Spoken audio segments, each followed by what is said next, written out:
pagbibigay ng mensahe ay makalimutan ko ang mga pagpapasalamat. Kaya mabuti nang mauna ang mga pagpapasalamat. Una, tayong lahat ay nagpapasalamat ako sa mga Pilipina ay maganda. Dahil ano ang ating proof of evidence sa buong mundo na maganda talaga ang Pilipina?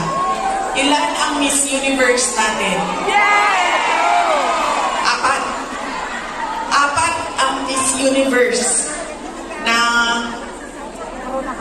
winners ng Pilipinas. Kaya, ibig sabihin, global ang beauty ng Pilipina. Kaya, bago ang lahat, sabihin nyo sa lahat ng kaaway ninyo, Pilipina ako, maganda ako.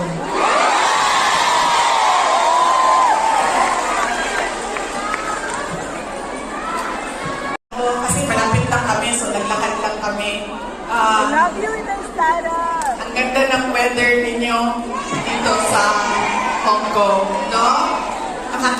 Nakakaganda siya ng kutis.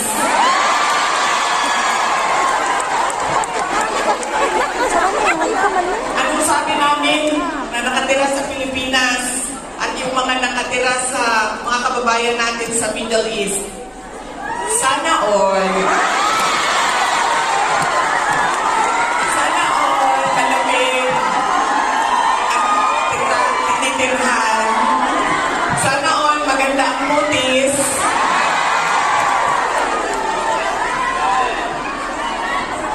Kaya isa din yan sa dapat ninyong ipagpasalamat sa Diyos. Nandito kayo sa lugar na ikulo, maganda ang klima, at lalong-lalo na nandito kayo dahil meron kayong hanap buhay. Hindi natin gusto na umalis ang ating mga kababayan sa Pilipinas. Pero marami sa atin, dahil walang oportunidad sa ating bayan, ay nakikipagsapalaran sa iba't ibang lugar sa mundo para sa inyong mga pamilya. Kaya, yun ang sunod natin na pagpasalamatan. Yung ating mga mahal sa buhay. Bawat pamilyang Pilipino, kailangan natin magpasalamat sa kanila dahil binibigyan nila tayo ng lakas, sinusuportahan nila tayo, at tinutulungan nila tayo sa ating pagkikipagkisapalaran sa ibang lugar. Ayaw nila na umalis kayo, ayaw nyo rin na iwanan sila. Pero kailangan natin gawin dahil kailangan suportahan ang ating mga pamilya. Okay?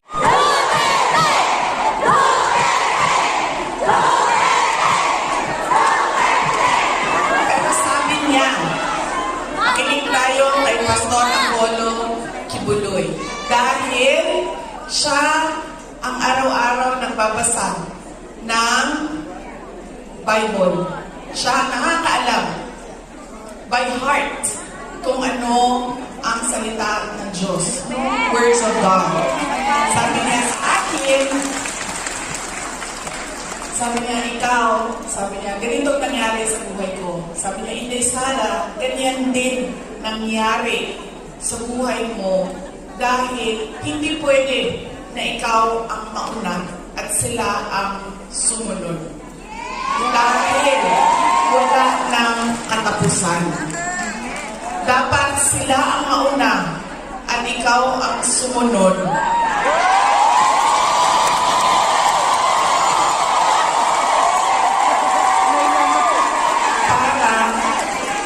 Matigil na at hindi na paulit-ulit ang kahirapan sa ating.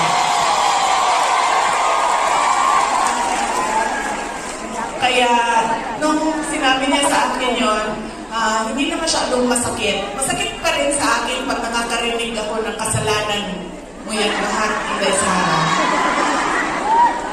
Pero iniisip ko na lang, ako, sinabihan ako ni Pastor Kibuloy, you are there you are where you are intended to be by God. Exactly.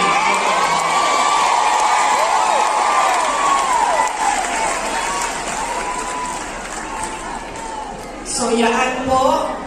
Hindi po, alam mo, hindi pa ako nakalahati sa pagpapasalamat ko, ha? Kaya, bilis-bilisan natin. Hanggang anong oras pa ako pwede, sir?